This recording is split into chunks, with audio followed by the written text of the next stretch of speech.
Marcus Hayes, Fight Hub TV here with Power here with Mr. Al Bernstein. Hi. We just saw Canelo Alvarez unanimous decision victory, kind of lopsided over Jermell Charlo. Yeah. What do you think about the fight? Well, you know, listen, he's healthy. He's feeling good. The nagging injuries are not, are kind of taken care of. So he had a really good training camp.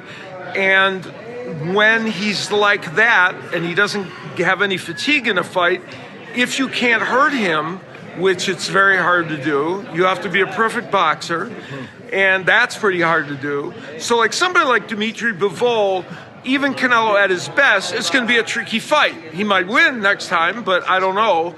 But if you're anybody below that and you can't box perfectly every second, and it's hard to hurt him. You know, Jermell Charlo landed some really good punches, but they just weren't enough to hurt him. So. That's two back-to-back fights now that have been one-sided. Is it something in the air, or is it just... That's a good point. Yeah, no, because the Crawford and Spence was obviously more one-sided than anticipated. I don't know. I think it's just a quirk of fate, you know, because the other fight, Crawford and Spence, I mean, we certainly expected it to be a little more competitive.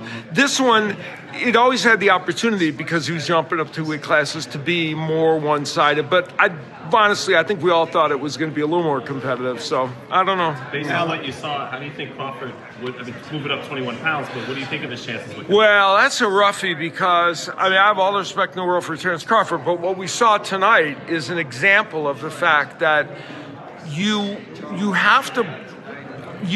Terence Crawford is a fantastic boxer. There's no question about that. But he's even, smaller than Jermell Charlo, basically, right? He's coming up from 147. So, I don't know. That's a rough assignment, I think, to come up that much, right, and face this guy now. What about Benavidez now? Well, Benavidez is a whole other thing, because the question is this version of Canelo Alvarez. So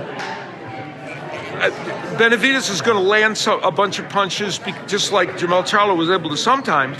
The question is, will those punches hurt Canelo Alvarez and stop him from coming forward, right? Benavidez is a different kind of challenge. I still think that's the fight I would love to see more than any other one involving Canelo Alvarez. Of winning that fight, Benavidez. Yeah, I don't know. That's towards him with youth inside?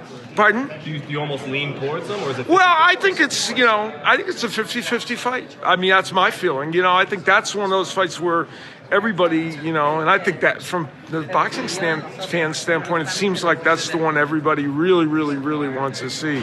All week, Canelo Alvarez said that he wanted to prove something to Charlo and to the rest of the world. Do you think he accomplished that tonight? Yeah, he showed.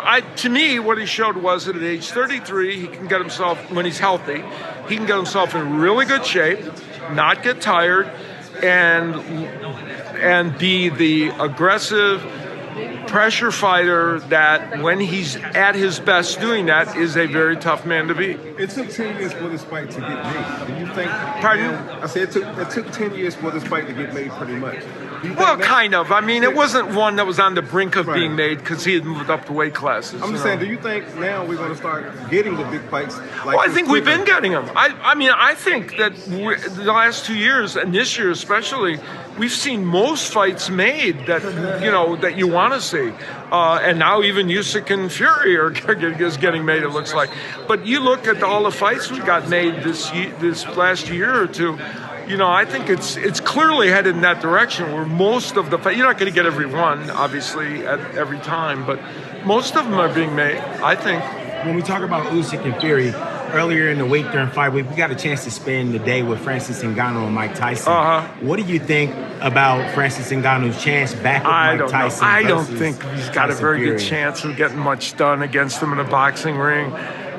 Really, what are the odds, that he can do something really good? He's never boxed, and he's really, it just doesn't seem like, I don't know how he could do anything. I know he's a wonderful mixed martial artist, but I just can't imagine, how he could be effective against Fury.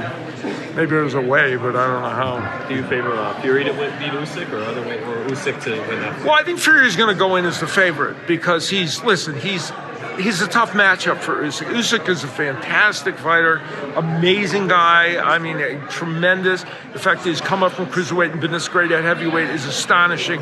But that's a tough matchup for him. He'll go in the underdog.